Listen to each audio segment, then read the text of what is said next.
Assalamu alaikum, dear student. How are you? Today we are going to talk about endocrine physiology. In endocrine physiology, we will first of all discuss pituitary gland. So, what is pituitary gland?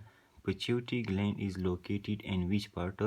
So, we will say that pituitary gland is located down to the hypothalamus. Okay, so let's draw a diagram.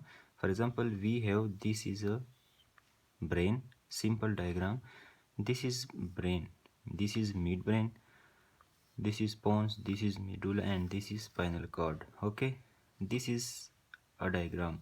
Now we will locate where is the hypothalamus. So hypothalamus is located here. It is a simple diagram.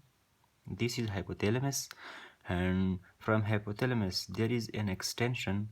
You can see this is pituitary stalk, and then it has a anterior pituitary, and then this is the posterior pituitary.